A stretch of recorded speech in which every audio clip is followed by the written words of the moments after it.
Hello, and welcome to my channel. Learn English easily. Let's read a story.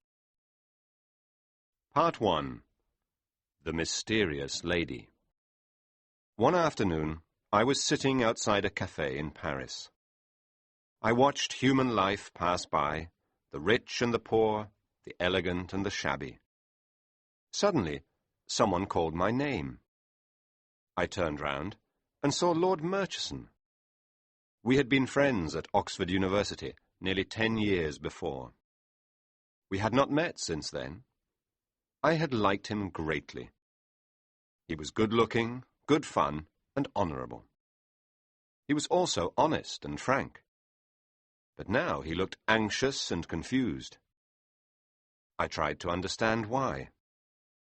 I supposed that the reason was probably a woman. I asked him if he was married. "I don't understand women enough," he answered. "My dear Gerald," I said, "you have to love women, not understand them." "I can't love if I can't trust," he replied.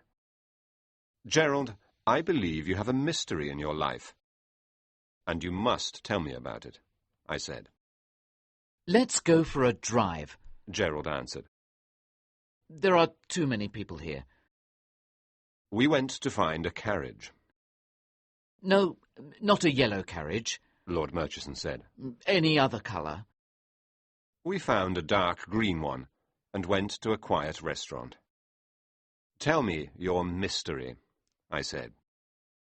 He took a small leather case out of his pocket and gave it to me. I opened it. Inside, there was a photograph of a woman. With her long hair and fur coat, she looked like a clairvoyant. "Is that a face I can trust?" he asked. I examined the photograph carefully. The face had a secret, but was this secret good or bad? Her beauty seemed to be the product of many mysteries. I wanted to know all about her. After dinner, Lord Murchison told me this story. "One evening," he said, "I was walking down Bond Street. It was 5 o'clock, and the traffic was terrible. For some reason, a little yellow carriage attracted my attention.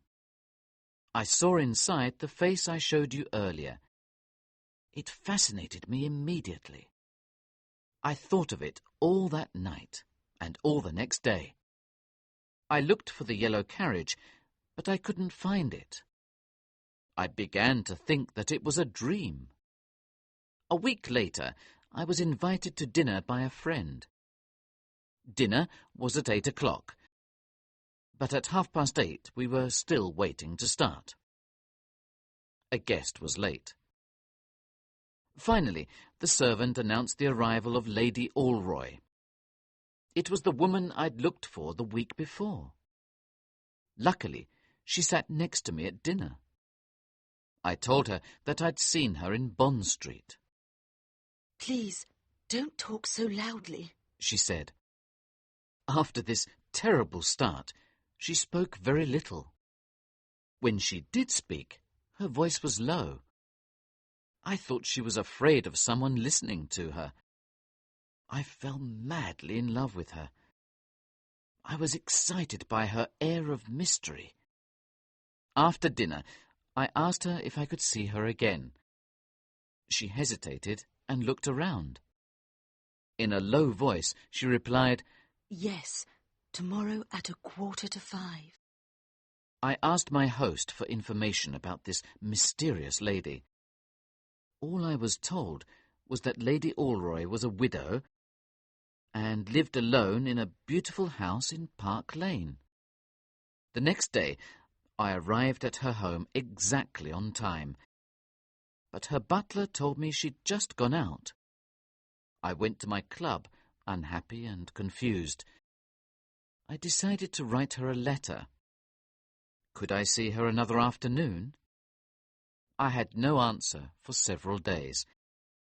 At last, I received a short note. "Dear, I will be at home. Please do not write to me here. The note ended with this instruction. Please do not write to me here again. I will explain when I see you. I saw her that Sunday. She was charming. However, when I was leaving, she repeated her instruction to me and told me to send any letters to a local library. There are reasons why I can't receive letters in my own house. For the next few months, I saw her regularly. Her air of mystery never left her. I tried to understand her secret, but could find no answer. Finally, I decided to ask her to marry me.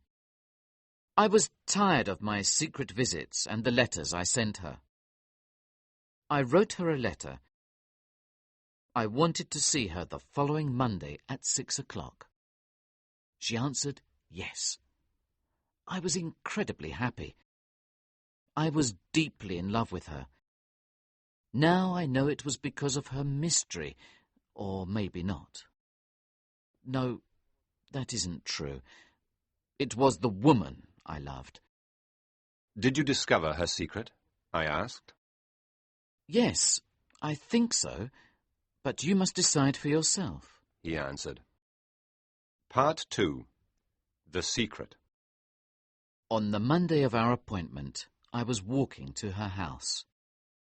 To arrive more quickly, I walked through a poor district. Suddenly, I saw her in front of me. She stopped outside a house, took out a key, opened the door, and went in. Here is the mystery, I said to myself. I looked around. Her handkerchief was in front of the door, on the doorstep.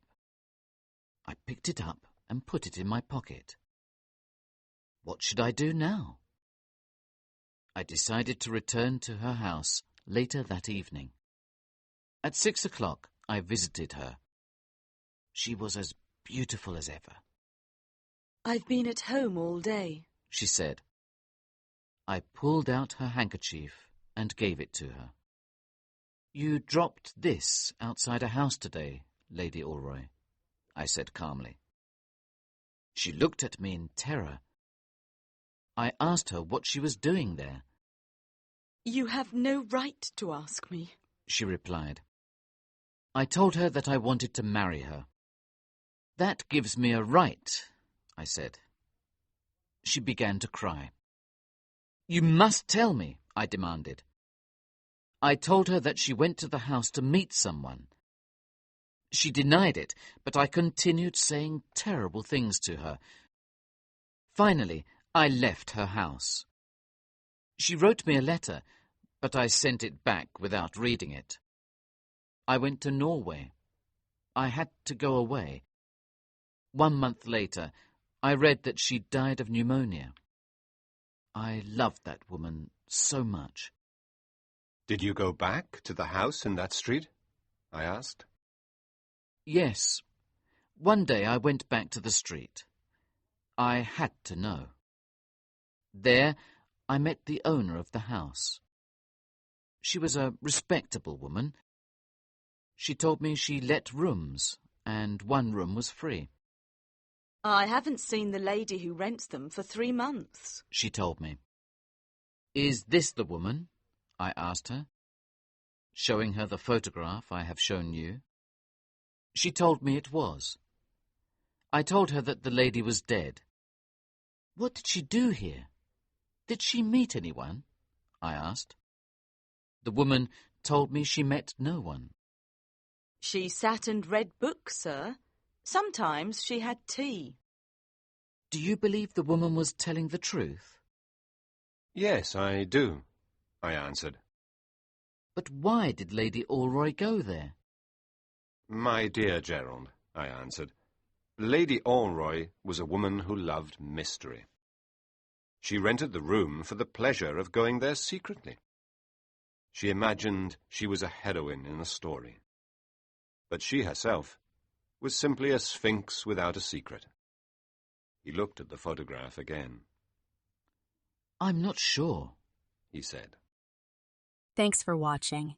If you like the video, please don't forget to like it. You can subscribe and turn on notifications for more videos like this.